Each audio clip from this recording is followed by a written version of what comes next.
Welcome to the BP Mindcast. I'm Jonathan Bartlett, your host. These podcasts cover a wide variety of topics from a conservative academic viewpoint. Some you'll find interesting, some you won't. However, I plan on keeping these short enough that you can easily enjoy what you like, and hopefully I won't keep you too long for those that you don't. Today we're going to take a break from our previous series to talk a little bit about mathematics education. Specifically what we're talking about is the book The Math Myth by Andrew Hacker. And in this book, Hacker says that we have over-focused on mathematics in education. But I think Hacker is largely mistaken in his claims. So what I want to talk about is a little bit about why I think math is an important part of the educational process. So there is truth. It is true that you definitely need to know your basic arithmetic and basic algebra, like x equals 3 plus x equals 5. What is x? That sort of thing. Hacker actually also agrees that that is important to know. The question is, what about the rest? After you get past basic arithmetic that you need for balancing a checkbook and doing everyday tasks, and super basic algebra where you can simply rearrange a few things and get the answer, what's the use of the rest of it?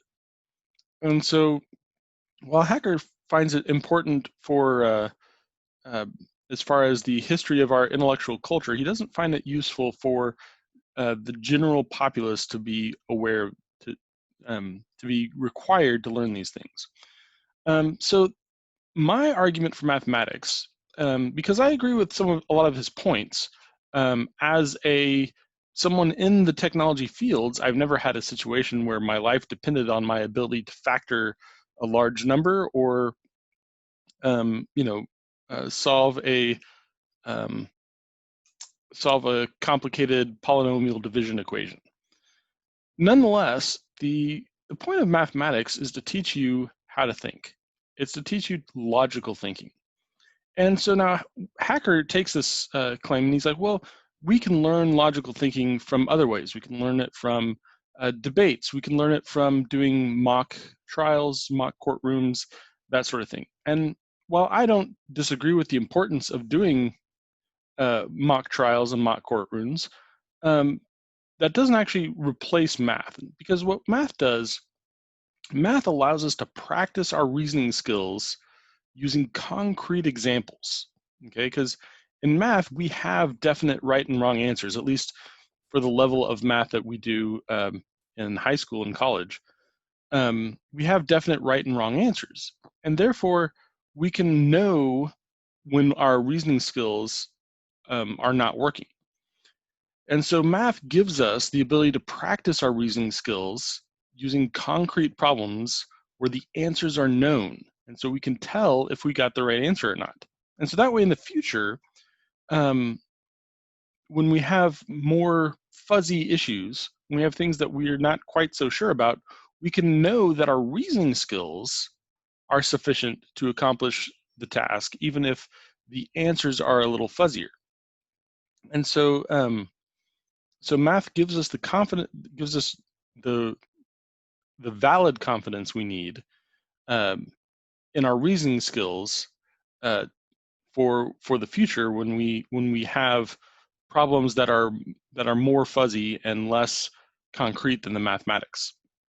So the math is important because it provides the concrete training ground, so that we can, as we grow in our intellectual skill, we can tell if we're getting it correct or not. If we did it entirely in terms of debates and courtrooms, we wouldn't know if it was our reasoning skills that were improving or merely our rhetorical skills. And while both are important, we need to be able to distinguish them and know that our reasoning skills are indeed improving.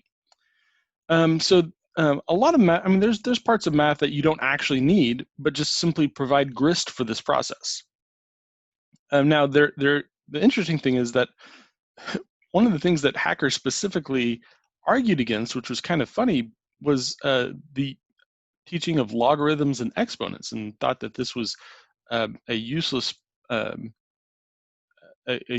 point for most students. But actually, logarithms and exponents are probably the most important math skill that you wouldn't naturally pick up otherwise. So if you think about addition, subtraction. You can pick up a lot of that just by ordinary life.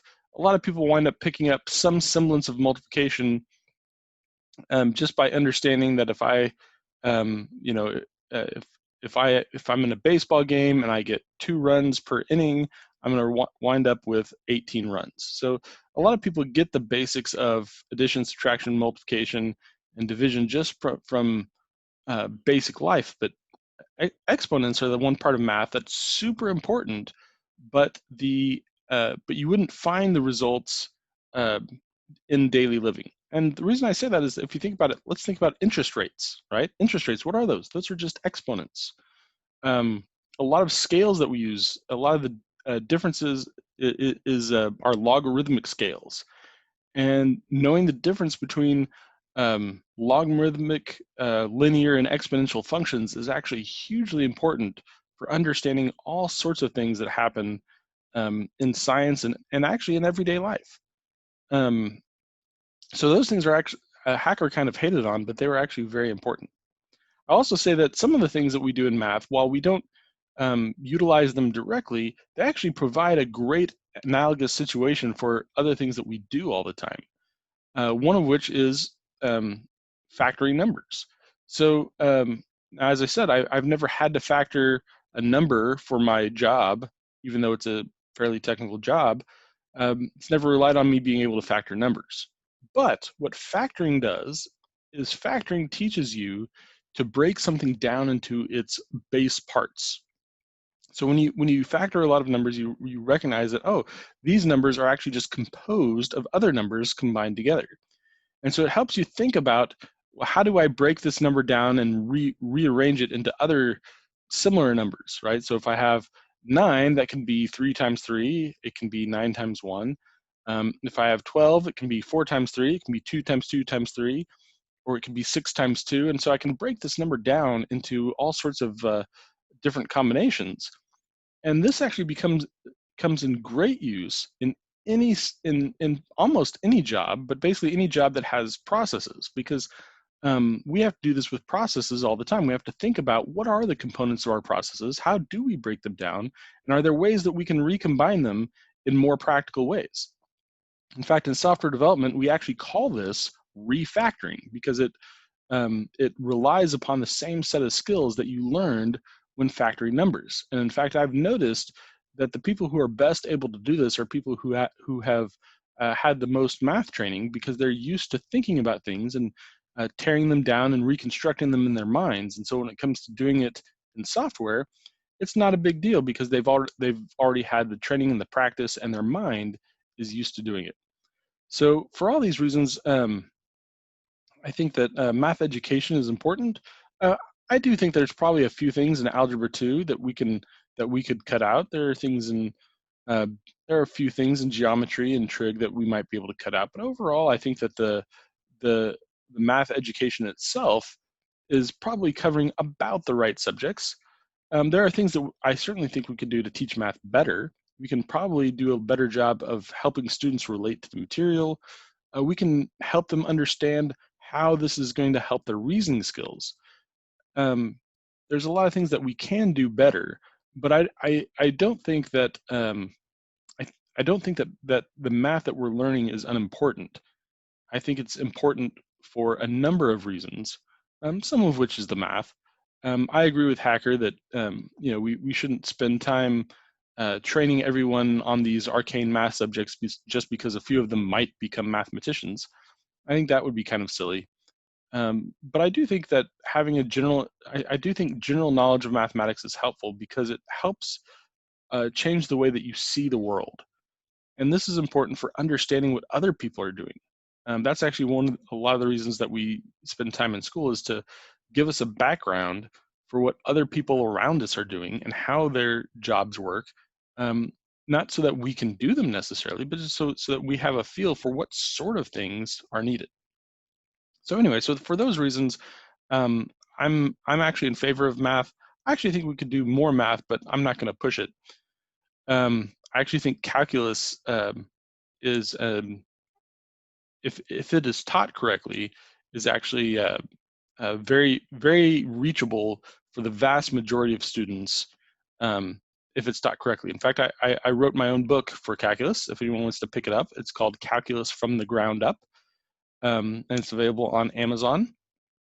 And so if you're looking for a calculus book for your high school student or even your college student, I recommend that one. It's actually intended, I use it to teach homeschoolers. It can be used for self-study as well. Anyway, I think that's something that's actually reachable for almost all high schoolers, even though calculus itself sometimes sounds scary. But anyway, I hope you enjoyed your time on BP Mindcast. Until next time, keep thinking.